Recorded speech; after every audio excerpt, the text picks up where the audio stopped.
Hello everyone, कैसे हो सभी लोग। आई होप सभी लोग अच्छे ही होंगे।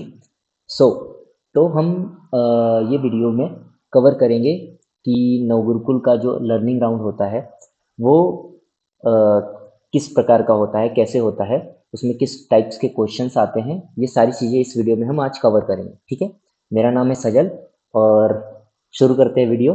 ठीक है। सबसे पहले कौन कौन से टाइप के हैं? Patterns, percentage, work and time and linear equation in two variables. हम स्टार्ट करते हैं पैटर्न से। पैटर्न क्या होते हैं? सभी को पैटर्न से क्या समझ में आ रहा है? पैटर्न का मतलब क्रम। हिंदी में अगर हम उनको बोले तो उनको हम क्रम बोलते हैं हिंदी में। ठीक है। पैटर्न्स कैसे दिख सकते हैं? देखो, एक ऐसा ही है पैटर्न। हम क्वेश्चन एग्जाम्पल ले सकते हैं, जैसे 2, 4, 6, 8, 10। इसमें सब विजिबल है कि इसमें दो दो का डिफरेंस है। ये पैटर्न बन रहा है। ठीक है। पैटर्न को फाइंड आउट करने का सबसे इजी वे हो सकता है, मतलब सबसे सरल तरीका यही हो सकता है कि हम पैटर्न को कैसे समझें कि उसमें क्या बिहेवियर शो कर रहा है, मतलब क्या क्रम बन रहा है। तो हम क्या कर सकते हैं, उनका डिफरेंस निकाल सकते हैं। किनका डिफरेंस? किसी दो नंबर्स का। मान लो 4 और 2 के बीच में कितना गैप है, इसका डिफरेंस निकालना है।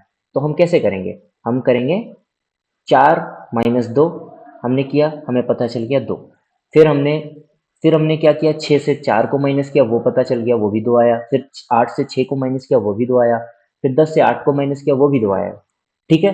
ऐसे ही हमें अगला नंबर अगर पता करना है क्या आएगा 10 के बाद, तो जाहिर सी बात है, अगर दो दो का सब में अंतर है तो हम क्या करेंगे, 10 में 2 ऐड करके देंगे तो क्या आएगा, 12 आएगा। ठीक है, 10 में हमने 2 ऐड किया तो 12 आया। इसी तरीके से पैटर्न्स डिफरेंस हम निकालेंगे तो किसी पैटर्न्स में हो सकता है समान अंतर आए, किसी में क्या हो सकता है, इंक्रीजिंग ऑर्डर में हो सकता है या डिक्रीजिंग ऑर्डर में हो सकता है। जैसे ये पैटर्न हम देखते हैं। ये पैटर्न में क्या है, सबसे पहले है 2, फिर 3, फिर 5, फिर 8, फिर 12, फिर 17। हमने 3 - 2 करके देखा। सबसे पहले इन दोनों नंबर्स का डिफरेंस देखा, 1 आया। फिर 5 और 3 का डिफरेंस देखा, 2 आया। फिर 8 और 5 का डिफरेंस देखा, वो कितना आया, 3 आया। फिर हमने 12 और 8 का डिफरेंस देखा, वो 4 आया। ऐसे ही करके हमने सारा डिफरेंस जब निकाला तो हमें पता चला कि इनका जो डिफरेंस है वो इंक्रीज हो रहा है। कितने से इंक्रीज हो रहा है? एक एक से बढ़ता जा रहा है। कितने से बढ़ रहा है? एक एक से। ठीक है। हमें 17 के बाद क्या नंबर आएगा वो कैसे पता लगेगा? हमने 17 में 6 प्लस किया और हमें वो अगला नंबर मिल गया। ठीक है। डिक्रीजिंग ऑर्डर में क्या हो सकता है, मतलब घटते क्रम में क्या हो सकता है? इसी पैटर्न को आप उल्टा थोड़ा एज्यूम करो कि ऐसे लिखा है 17, 12, 8। इसको उल्टा पढ़ो तो हमारा पैटर्न क्या हो जाएगा, ये डिक्रीज हो रहा है धीरे धीरे इनका जो डिफरेंस है। ठीक है। इसी तरीके से कुछ कुछ पैटर्न्स क्या है, वो स्क्वायर पैटर्न शो करते हैं, स्क्वायर का क्रम। जैसे स्क्वायर क्या होते हैं, जिनको हम वर्ग बोलते हैं हिंदी में। तो 25 किसका स्क्वायर है? 25 का स्क्वायर रूट क्या होगा? 5 होगा। 36 का स्क्वायर रूट क्या होगा? 6 होगा। 49 का क्या होगा? 7 होगा। 64 का क्या होगा? 8 होगा। 81 का क्या होगा? 9 होगा। तो अगला नंबर क्या होगा? जाहिर सी बात है, अगर 9 का ये है तो अगला नंबर क्या होगा, वो 10 का स्क्वायर होगा। 10 का स्क्वायर मतलब 10 × 10 मतलब 100। ठीक है, अगला नंबर 100 आएगा। कुछ स्क्वायर हैं, कुछ पैटर्न्स हैं, वो क्या शो करते हैं, क्यूब शो करते हैं। क्यूब को हम हिंदी में घन बोलते हैं। क्यूब क्यूब मतलब ये किसका क्यूब है? 8 का क्यूब रूट क्या होगा? 2 होगा। 27 का जैसे 3 होगा। 64 का 4 होगा। 125 का 5 होगा। ऐसे 6 का जो क्यूब होगा वो क्या होगा? 6 × 6 × 6 मतलब क्या होगा? 36 one second, let's do that. 6 × 6 × 6 क्या आएगा? 6 × 36। अब क्या आएगा? 6 × 6 कितना हो जाएगा? 36, कैरी गया 3। 6 3 ज़ा 18, 18 3 21 आ जाएगा 216। अगला नंबर क्या आएगा? अगला नंबर आएगा 216। ठीक है। आई होप सभी को समझ आ गया होगा। ठीक है। अगले टॉपिक पे मूव करते हैं, दैट इज परसेंटेज। परसेंटेज में क्या होता है? सबसे पहले परसेंटेज अगर आपको कैलकुलेट करना है किसी का, तो अगर आपको वैल्यू दी गई है और उसका परसेंटेज निकालना है, मतलब जैसे आप ऐसे समझो कि एक 200 नंबर का एग्जाम था और आपके 25% मार्क्स आए हैं, सॉरी, आपके उसमें से 60 मार्क्स आए हैं। ठीक है। कितने आए हैं? 60 नंबर। तो आप सॉरी 300, ऐसा समझो कि 300 नंबर का एग्जाम था आपका और आपके नंबर कितने आए हैं? 60। ठीक है। हम कैसे प्रतिशत निकालेंगे? उसका फॉर्मूला ये है कि जो गिवन वैल्यू है जितना भाग मतलब जितने आपके आए हैं और टोटल जितने नंबर हैं उसको नीचे रखना है हमें और गुना कर देना है 100 से।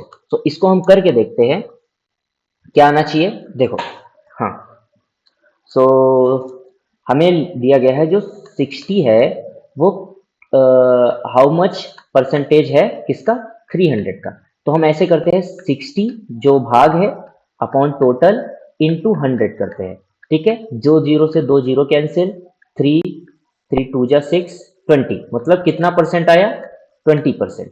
तो हमारा जो 60 है वो 300 का कितना प्रतिशत हुआ, 20% हुआ, 20% हुआ। ठीक है, ऐसे ही अगर हमें प्रतिशत दिया गया है और कैलकुलेट करना है प्रतिशत, मान लो 25 मुझे पूछा गया है कि मुझे पूछा गया है कि जो 25% 200 का कितना हुआ। अगर हमें पूछा गया है कि 200 का 25% कितना हुआ, तो हम 25% ऑफ 200, तो हम क्या करेंगे, प्रतिशत हमेशा हम 100 से कैलकुलेट करते हैं। जैसे हम अगर प्रतिशत लिखे, प्रतिशत, तो प्रति मतलब पर, शत मतलब 100, मतलब पर 100 कैलकुलेट करते हैं, 100 में से कैलकुलेट करते हैं। तो 25% हम किससे कैलकुलेट करते हैं, टोटल 100 से।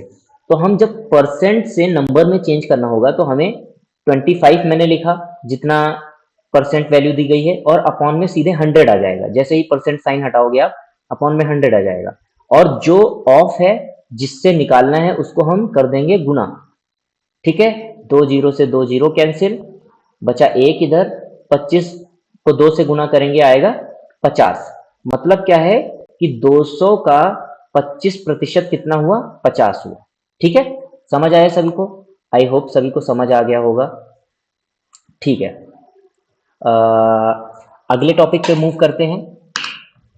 अगला टॉपिक है हमारा वर्क एंड टाइम। अभी वर्क एंड टाइम क्या, इसका मतलब क्या, कार्य और समय, मतलब समय के साथ साथ कार्य हो रहा है, इसमें हमें कैलकुलेट करना है एक दूसरे के रेस्पेक्ट में, मतलब एक दूसरे को देखते हुए हमें कार्य और समय को कैलकुलेट करना है। चलो इसका एक एग्जांपल लेते हैं, सबसे प्राइम एग्जांपल, कि अगर 24 वर्कर्स हैं can complete a road construction in 360 metres road construction in 15 days. तो सबसे पहले हम जो भी वैल्यूज दी गई है ना उनको हम लिख लेते हैं। तो हम सबसे पहले स्टार्ट करेंगे, सॉल्विंग स्टार्ट करता हूं मैं। जैसे क्या बोला गया है, सबसे पहले मैं इधर लिख लेता हूं रोड मीटर में, ठीक है, और इधर वर्कर, ठीक है, और इधर क्या लिख देंगे हम, टाइम मतलब डेज, ठीक है, डेज टाइम, ठीक है। सो ठीक है, अभी करते हैं। सबसे पहला क्या दिया गया है, 24 वर्कर्स हैं, 360 मीटर्स रोड है 15 डेज में। तो 24 वर्कर्स 360 मीटर रोड कितने डेज में करते हैं, कितनी डेज में, 15 डेज में। ठीक है, अभी हम ऐसा करते हैं, सबसे पहले सॉल्व करने का तरीका क्या होता है, हमसे पूछा क्या गया है, हमसे पूछा गया है कि in how many days will they will complete 600 metre of road. अगर 30 वर्कर हो और 600 मीटर रोड बनाना हो तो कितने डेज लगेंगे। तो हम ऐसे करते हैं, कितना, 600 मीटर रोड है और 30 वर्कर है, कितने डेज लगेंगे हमें नहीं पता, ये हमें निकालना है। ठीक है, तो सबसे पहले हम देखते हैं।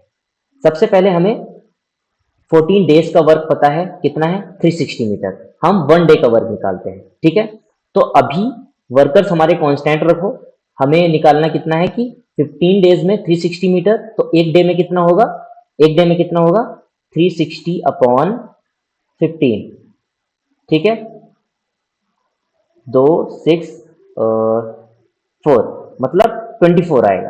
ठीक है, और हमारे वर्कर्स कांस्टेंट रहेंगे और डेज कितने हो जाएंगे, एक, क्योंकि 15 दिन में 360 मीटर था। अभी एक दिन में कितना आएगा, वो हो जाएगा 360 बटे 15, तो आ जाएगा 24। ठीक है, ठीक है, अभी हमें क्या करना है, हमें एक दिन का वर्क पता चल गया। अभी कितने वर्कर्स काम कर रहे हैं मिलके, 24 वर्कर काम कर रहे हैं। तो 24 वर्कर एक दिन में 24 मीटर रोड बना रहे हैं। तो अगर एक ही वर्कर हो हमारे पास तो कितना रोड बनाएगा? हो जाएगा 24/24, जो कि आएगा 1। तो मतलब हमें क्या समझ में आया कि जो एक वर्कर है, 1 मीटर रोड एक वर्कर एक दिन में बना रहा है। हमें कितना बनाना है? हमें हमें क्या चाहिए? हमें चाहिए 600 मीटर रोड 30 वर्कर हैं, कितने दिन में बनाएंगे, ये पता करना है हमें। ठीक है, तो हमें पता है कि एक वर्कर एक दिन में 1 मीटर रोड बना रहा है। अभी वर्कर अगर 30 हो जाए तो रोड भी के मीटर्स भी मल्टीप्लाई हो जाएंगे। तो अगर वर्कर यहाँ पे 30 हुए तो रोड कितनी कितनी मीटर बनेगी? 30 मीटर बनेगी एक दिन में। ठीक है, अभी रोड हमारे पास टोटल रोड कितना बनाना है हमें? 600 मीटर। तो हम कैसे निकालेंगे? अगर हम एक एक दिन में 30 मीटर बना रहे हैं तो 600 मीटर कितने दिन में बनाएंगे? वो हो जाएगा 600 बटे में 30, जीरो से जीरो गया, 3 दूनी 6, मतलब कितना दिन लगेगा हमें? 20 दिन लगेगा। तो हम इसको पूरा कट करके थोड़ा सा इसको अच्छे से साफ साफ लिख देते हैं। कि अगर हमारे पास 600 मीटर रोड है और हमारे पास 30 वर्कर है तो कितना दिन लगेगा? 20 दिन लगेगा। ठीक है, समझ आया सभी को? ठीक है, आई होप समझ में आया होगा।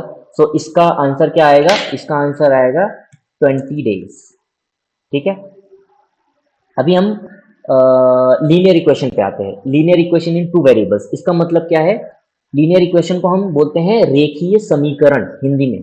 ठीक है, दो वेरिएबल्स के साथ, वेरिएबल को अचर बोलते हैं, तो दो अचर रेखीय समीकरण, इस पे मूव करते हैं। तो सबसे पहले हम एग्जाम्पल लेके चलते हैं। मान लो ये दो हमारे समीकरण हैं, इनको सॉल्व करने के दो तरीके अभी के लिए, आपके इस टेस्ट को पास करने के लिए ये दो ही तरीके काफी है अगर आप सीख ले। एक तो सब्स्टिट्यूशन मेथड, दूसरा है एलिमिनेशन मेथड। अब ये दोनों क्या होते हैं मैं एग्जाम्पल लेके आपको समझाता हूँ। पहली इक्वेशन है हमारी x+10y equals to, sorry, x+y equals to 10। दूसरी इक्वेशन है 2x+y इक्वल्स टू 14। चलो समझते हैं। हम्म,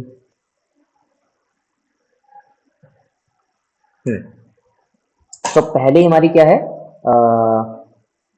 x+y इक्वल्स टू 10 और दूसरी है 2x+y equals to 14। 2x+y equals to 14, ये हमारी पहली इक्वेशन है, ये हमारी दूसरी इक्वेशन है। अब हम इसको सॉल्व करेंगे। कैसे सॉल्व करेंगे? सब्स्टिट्यूशन मेथड क्या है? सब्स्टिट्यूशन मेथड का मतलब क्या है? प्रतिस्थापन विधि, सब्स्टिट्यूशन मेथड से करते हैं। चलो, सब्स्टिट्यूशन। अब ये क्या होता है सर? देखो, हम क्या करेंगे, x या y में से किसी एक की वैल्यू निकाल लेंगे। ठीक है, और वो वैल्यू हम इस वाली इक्वेशन में पुट कर देंगे। कैसे करते हैं? जैसे पहली इक्वेशन उठाते हैं हम, x+y बराबर 10 है, तो हम क्या करेंगे, x इक्वल्स टू क्या कर देंगे, 10 माइनस वाई, क्योंकि y इधर प्लस में था, इधर जाके y माइनस हो जाएगा। तो x की वैल्यू क्या आई? 10 माइनस वाई। अभी जो हमारी दूसरी इक्वेशन है वो क्या है? 2x plus y equals to 14। हम x की जगह पे 10 माइनस वाई रख सकते हैं। ठीक है, रख सकते हैं। 10 माइनस वाई बराबर 14। ठीक है, अभी 2 दोनों से मल्टीप्लाई होगा, जैसे ही ब्रैकेट खुलेगा तो हो जाएगा ये 20 माइनस 2y बराबर 14, 14। ठीक है, अभी ये माइनस का 2y इधर है और 20 इधर है। हम नंबर्स और वेरिएबल एक साइड कर लेंगे, तो वेरिएबल हम लेफ्ट साइड रखेंगे, नंबर्स को राइट साइड भेज देंगे। ठीक है, तो हमारा क्या हो जाएगा, -2y इक्वल्स टू 14 माइनस 20। ठीक है, 14 माइनस 20 कितना आया? 6 आया। ठीक है, 2y कितना आया? ये 2y था, माइनस का 2y, और इधर भी माइनस ही आएगा क्योंकि 20 है वो बड़ा है। ठीक है, तो माइनस से माइनस कैंसिल, मतलब y equals to 6/2, that is 3। So y की वैल्यू क्या आई? 3 आई। अभी y की वैल्यू आपको 3 मिल गई, तो आप x की वैल्यू निकाल सकते हो। कैसे? x plus y equals to क्या था? 10 था। हम y की जगह पे 3 रख दे, तो x प्लस 3 इक्वल्स टू 10। अभी क्या आएगा? x इक्वल्स टू 10 माइनस 3, क्योंकि इधर प्लस में था, इधर जाके माइनस, तो x इक्वल्स टू क्या आया? 7। आई होप सभी को समझ में आया होगा। ठीक है, सो ये था हमारा सब्स्टिट्यूशन मेथड। ठीक है, सो अब हम सीखेंगे कि हम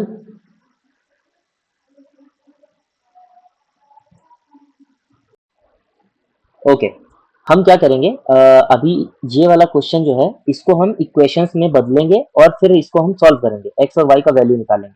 तो क्वेश्चन क्या कह रहा है, रमेश 2 आम और 3 सेब 50 में खरीदता है, सुरेश 1 आम 4 सेब 40 में खरीदता है, तो बताइए एक आम और सेब की कीमत कितनी होगी। ठीक है, तो इसको हम वर्ड प्रॉब्लम में लिखते हैं। चलो, सबसे पहले तो एक आम की कीमत को हम मान ले रहे हैं, मैंगो को हम एक्स मान ले रहे हैं और एप्पल को हम वाई मान ले रहे हैं। ठीक है, तो रमेश क्या करता है, 2 आम मतलब 2x प्लस 3 एप्पल कितने में खरीदता है, 50 रुपए में, 50 में ही खरीदता है।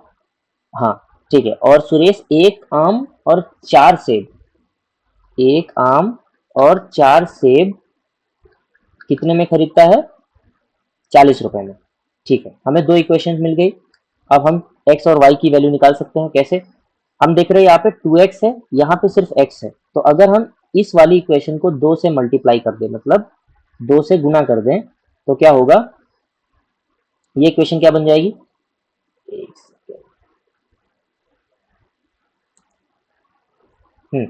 हम क्या करेंगे, फर्स्ट वाली इक्वेशन को एज इट इज लिख दे रहे हैं, 2x plus 3y equals to 50, and second वाली इक्वेशन को हम 2 से मल्टीप्लाई किए तो 2x हो जाएगा प्लस 8y इक्वल्स टू कितना हो जाएगा, 80।